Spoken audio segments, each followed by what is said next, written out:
నమస్తే, welcome to Bharati TV. నేను బాపయ్య. పై స్థాయిలో మౌనం, కింది స్థాయిలో అయోమయం. ఏంది సారు ఇది అని చెప్పేసి ఈ వీడియోకి నేను ఒక టైటిల్ పెట్టాను.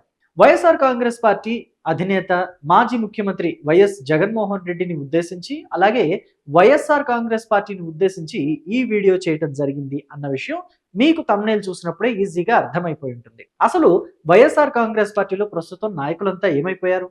గతంలో వాళ్ళంతా కూడా గట్టిగా గళం వినిపించారు కదా. అసలు బూతులు తిట్టనివ్వండి, లేకపోతే అబద్ధాలు ఆడనివ్వండి, మైకుల ముందుకైతే వచ్చారు కదా. కానీ ఇప్పుడు వాళ్ళంతా ఏమైపోయారు? అసలు జగన్మోహన్ రెడ్డి కూడా ఆంధ్రప్రదేశ్ని వదిలిపెట్టి ఎక్కువగా బెంగళూరులోనే ఉంటున్నారు. బెంగళూరులోని యలహంక ప్యాలెస్కే పరిమితం అవుతున్నారు అని చెప్పేసి ఆయన మీద ఒక అపవాదు పడిపోయింది. అపవాదు కాదు, అది నిజమే. యాక్చువల్గా ఆయన ఎక్కువగా బెంగళూరులోనే యలహంక ప్యాలెస్ లోనే ఉంటున్నారు. సో ప్రస్తుతానికి చూస్తే వైఎస్ఆర్ కాంగ్రెస్ పార్టీ పరిస్థితి పూర్తిగా అగమ్య గోచరంగా అయోమయంగా మారింది. పేరుకైతే వైఎస్ఆర్ కాంగ్రెస్ పార్టీ యాక్టివ్గా ఉంటుంది అని చెప్పేసి సోషల్ మీడియాని చూపించుకుంటున్నారు. కానీ క్యాడర్లో మాత్రం ఒక రకమైన నిస్తేజం కనబడుతుంది. ఎప్పుడు పార్టీ గతంలో లాగా ఊపు మీదకి వచ్చేది ఎప్పుడు, గతంలో లాగా హైప్ తీసుకొచ్చేది ఎప్పుడు, గత వైభవం చూసేది ఎప్పుడు అని చెప్పేసి క్యాడర్లో మాత్రం ఒక అయోమయం మాత్రం నెలకొంది. సో అందుకే నేను ఇలాంటి టైటిల్ పెట్టాను. అసలు వైఎస్ఆర్ కాంగ్రెస్ పార్టీ గురించి మనం తీసుకుంటే గనుక ఫస్ట్ జగన్మోహన్ రెడ్డి గురించి లైట్గా టచ్ చేద్దాం. జగన్మోహన్ రెడ్డి తన తండ్రి తరువాత రాజకీయ వారసత్వాన్ని కోరుకున్నారు. 2009లోనే ఆయన కడప ఎంపీగా పోటీ చేసి గెలిచారు. అంటే రాజకీయాల్లోకి వచ్చేసేయాలి, తన తండ్రిలాగే రాజకీయ నాయకుడు లాగా ఎదగాలి అని చెప్పేసి ఆయన డిసైడ్ అయిపోయారు.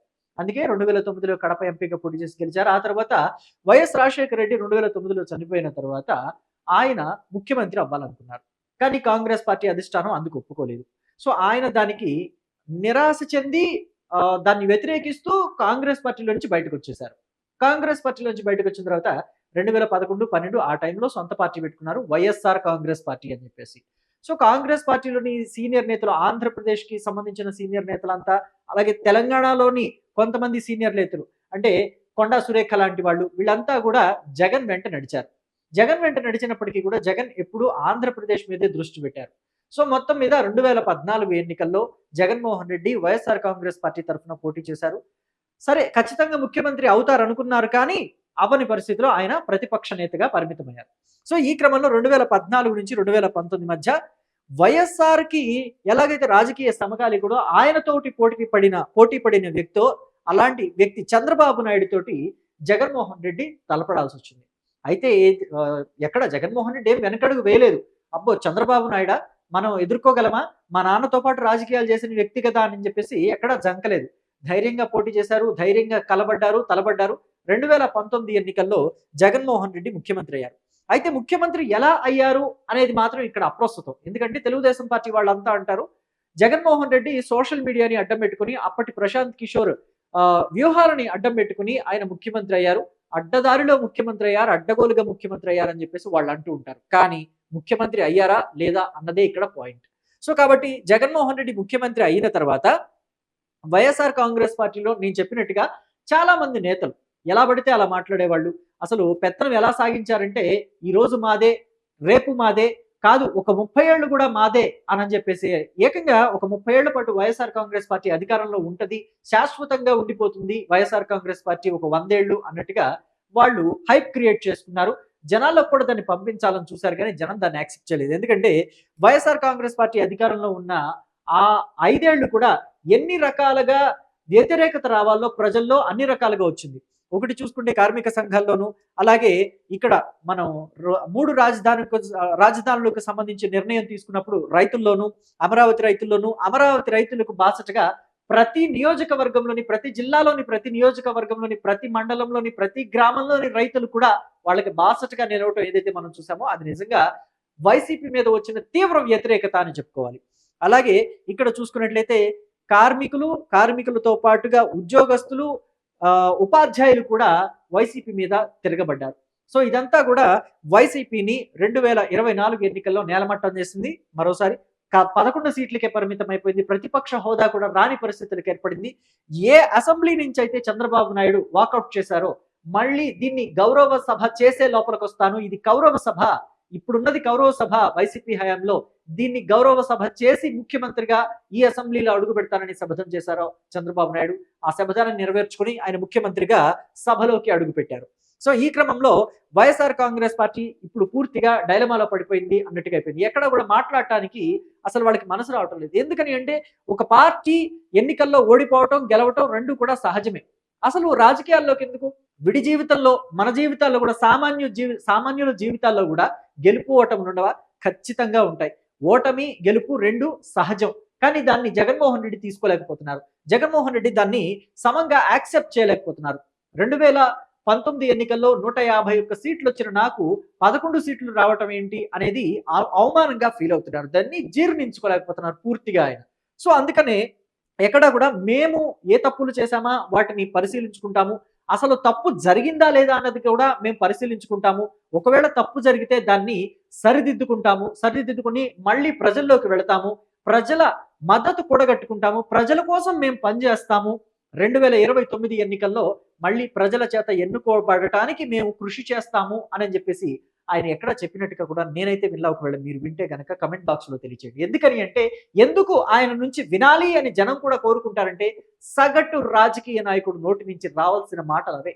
మేము ఓడిపోతే మా మా ప్రాబ్లం ఏంటి అనేది మేము చెక్ చేసుకుంటాము. మా సమస్యలేంటి, పార్టీ పరంగా ఎక్కడ లోపించింది, లేదా ప్రజల పరంగా మేము ఎక్కడ మెప్పించలేకపోయాం వాళ్ళని, వాళ్ళ ఆలోచనలకి మేము ఎక్కడ రీచ్ అవ్వలేకపోయాము అనేది రాజకీయ నాయకులు విశ్లేషించుకోవాల్సింది.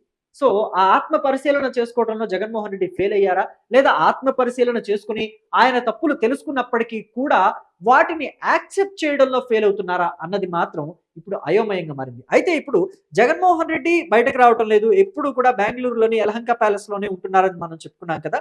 కానీ సోషల్ మీడియా ద్వారా మాత్రం ఏదో కాలానికి అడ్డం వేసుకుని సోషల్ మీడియాని పబ్బం గడుపుకుంటున్నారు అన్నట్టుగా పరిస్థితులు వినిపిస్తున్నాయి. సో ఇక డైవర్షన్ పాలిటిక్స్ ని కూడా చేస్తున్నారు. జగన్మోహన్ రెడ్డి ఎక్కడా కూడా జరిగిన తప్పుల్ని యాక్సెప్ట్ చేసి, ఫర్ ఎగ్జాంపుల్ తిరుమల లడ్డు వ్యవహారమే ఉంది. ఆయన హయాంలో అంటే 2019 నుంచి 2024 మధ్య లడ్డూలో కల్తీ జరిగింది అని చెప్పేసి మనం విన్నాం. దాంట్లో జగన్మోహన్ రెడ్డికి వాటా లేదు అని చెప్పేసి ఆయనకి నమ్మకం ఉంటే గనక ఆయన ముందుకొచ్చి, మీడియా ముందుకొచ్చి ఒకటే మాట, ఎక్కువ మాట్లాడక్కర్లేదు దీని గురించి, ఓ ఉపోద్ఘాతం గంటల గంటల ప్రెస్ మీట్లు పెట్టాల్సిన అవసరం లేదు. మా హయాంలో లడ్డూలో కల్తీ జరిగింది అని అంటున్నారు. బేషరతుగా నేను క్షమాపణ చెప్తున్నాను. ఎందుకంటే ఇది శ్రీవారికి సంబంధించింది, హిందూ ధర్మానికి సంబంధించింది, సనాతన ధర్మానికి సంబంధించిన విషయం, అలాగే వెంకటేశ్వర స్వామి భక్తుల మనోభావాలకి సంబంధించిన విషయం కాబట్టి నేను దీనికి క్షమాపణ చెప్తున్నాను. అయితే ప్రస్తుత ప్రభుత్వాన్ని నేను డిమాండ్ చేస్తున్నాను, ఈ కల్తీకి సంబంధించి ఎవరెవరు ఉన్నారో ప్రతి ఒక్కరిని కూడా ఏరి బయట పెట్టండి. ఖచ్చితంగా చట్టపరంగా చర్యలు తీసుకోండి. దానికి మేము కూడా యాక్సెప్ట్ చేస్తాము అని జగన్మోహన్ రెడ్డి ఒక్క మాట అనుంటే గనక ఖచ్చితంగా జగన్మోహన్ రెడ్డి లెవెల్ వేరే స్థాయిలో ఉండేది.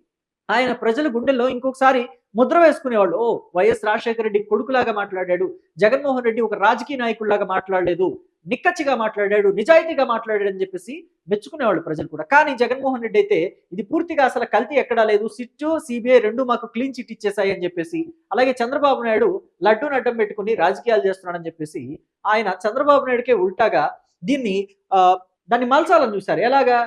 ఇందాపూర్ లడ్డూకి, అలాగే హెరిటేజ్ కి, ఇందాపూర్ నెయ్యికి, ఇందాపూర్ కంపెనీ డైరీ కంపెనీకి, అలాగే హెరిటేజ్ కి సంబంధాలు ఉన్నాయని చెప్పేసి చూపించాలని చూశారు. ఇందాపూర్ నుంచి నెయ్యి సప్లై అవుతుంది టీటీడీకి, అది హెరిటేజ్ బినామీ కంపెనీ. సో హెరిటేజ్ నుంచి నెయ్యి వెళ్ళి ఇందాపూర్కి వెళ్తుంది, ఇందాపూర్ నుంచి టీటీడీకి వస్తుందని చెప్పేసి ఏదేదో చెప్పాలని చూసి, డైవర్ట్ చేయాలని చెప్పి చూసి అక్కడ కూడా బోల్తా పడ్డారు. మరొకటి ఏంటంటే ఇది పరకామణి కేసు.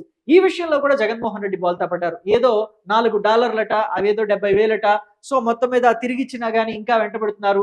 అదేదో గుడంట, అదేదో లడ్డంట అని చెప్పేసి నానా రకాలుగా కొంచెం హిందువుల మనోభావాలు దెబ్బతినేలాగా మాట్లాడారు జగన్మోహన్ రెడ్డి. ఇదంతా కూడా ప్రజల దృష్టిని డైవర్ట్ చేయడానికి బిఆర్ నాయుడిని కూడా వాడుకున్నారు.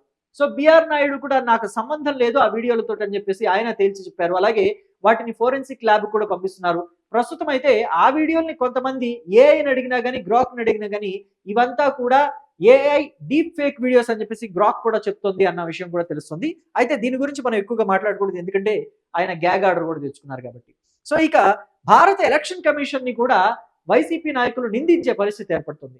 2024 ఎన్నికల్లో 10 లక్షల ఓట్లు దొంగోట్లు పడ్డాయి, 50 లక్షల ఓట్లు దొంగోట్లు పడ్డాయి, 40 లక్షల ఓట్లు దొంగోట్లు పడ్డాయి అని చెప్పేసి ఇష్టానుసారం అసలు పూర్తి ఆధారాలు, సరైన ఎవిడెన్సెస్ లేకుండా ఎలక్షన్ కమిషన్ మీద కూడా నిందలు వేయటమే పనిగా పెట్టుకున్నారు. అయితే తెలుగుదేశం పార్టీ వాళ్ళు కూడా వైఎస్ఆర్ కాంగ్రెస్ పార్టీ వాదనని కొట్టిపారేస్తున్నారు. నిజమే, ఒకవేళ 2024 ఎన్నికల్లో దొంగ ఓట్లతోటి లేకపోతే ఈవీఎం ట్యాంపరింగ్ తోటి కూటమి అధికారంలోకి వచ్చింది అనుకుంటే మరి అదే ఈవీఎంలు కదా 2019 ఎన్నికల్లో కూడా వాడింది. అవే ఈవీఎంలు కదా అంతకుముందు 2014 ఎన్నికల్లో వాడింది. అప్పుడు మీకు ప్రతిపక్ష హోదా వచ్చింది. మీకు ఒక 60 సీట్లో 56 సీట్లో ఏమో వచ్చాయి కదా! సో, మంచి ప్రతిపక్షం దక్కింది అంటే అప్పుడు ఈవీఎం ట్యాంపరింగ్‌ల వల్లే మీకు ఆ ప్రతిపక్ష హోదా అయినా దక్కిందా? 2019 ఎన్నికల్లో చూసుకుంటే మీకు 151 సీట్లొచ్చాయి. అది కూడా ఈవీఎంల ట్యాంపరింగ్ వల్లే వచ్చిందా? అని చెప్పేసి క్వెషన్ చేస్తున్నారు. అంటే జగన్మోహన్ రెడ్డి గెలుపు 2019లో ఆయన గెలుపు నైతికం కాదా? వైసీపీ గెలుపు నైతికం కాదా? అని చెప్పేసి తెలుగుదేశం పార్టీ వాళ్ళు, జనసేన పార్టీ వాళ్ళు ప్రశ్నిస్తున్నారు. అంటే ఒక మాట అనేసి, ఒకళ్ళ మీద నిందేసి, తిరిగి మళ్ళీ వాళ్ళనే మాట అనిపించుకునే పరిస్థితికొస్తుంది వైఎస్ఆర్ కాంగ్రెస్ పార్టీ. ఇక్కడ సోషల్ మీడియాలో పదే పదే వాళ్ళు ఏ పోస్టులు పెట్టినా గాని కింద కమెంట్స్ చదివితే మాత్రం మొత్తం అంతా ఆ కమెంట్స్ అంతా కూడా వైసీపీకి వ్యతిరేకంగా కమెంట్స్ వస్తుండటం చూస్తుంటే పరిస్థితి ఎంత దిగజారిపోతుంది వైఎస్ఆర్ కాంగ్రెస్ పార్టీ పరిస్థితి. జగన్మోహన్ రెడ్డి ఎందుకని రెస్పాండ్ అవ్వట్లేదు వీటి మీద? నాయకులు గతంలో ఎన్నో పదవులు అనుభవించారు కదా వైఎస్ఆర్ కాంగ్రెస్ పార్టీలో. ఇదిగోండి గతంలో 2019 క్యాబినెట్ లో మంత్రులు వీళ్ళు.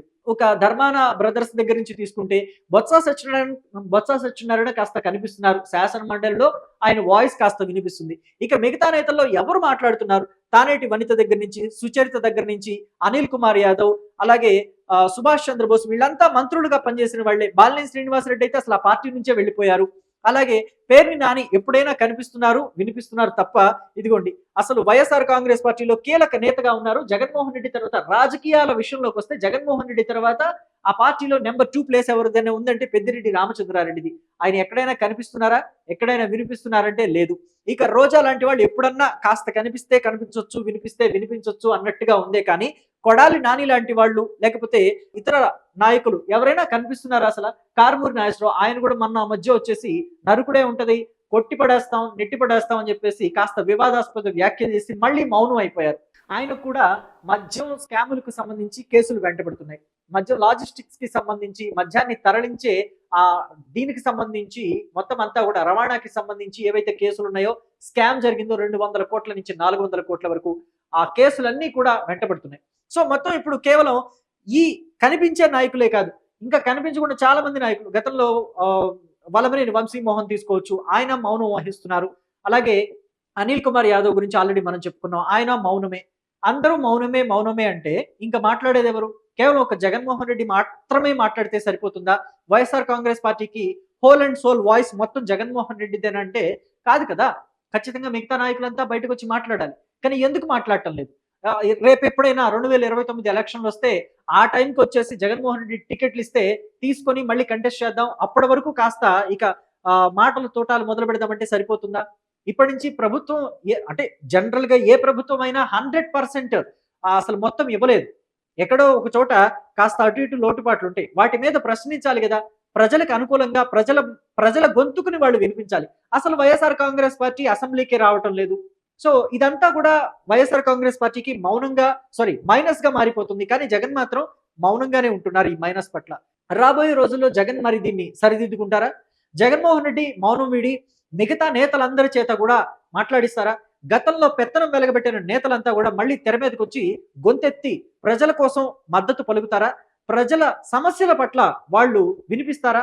అంటే మీడియా ముందు కావచ్చు, లేకపోతే సోషల్ మీడియాలో కావచ్చు, శాటిలైట్ ఛానల్లో కావచ్చు, ఎక్కడైనా సరే వాళ్ళ వాణి గతంలో లాగా వినిపించే పరిస్థితులు మళ్ళీ ఉంటాయి అనుకుంటున్నారా? ఉండవు. ఇదే పరిస్థితి కొనసాగుతుంది అనుకుంటున్నారా? మీ అభిప్రాయాల్ని కమెంట్ బాక్స్లో తెలియచేయండి. Thank you.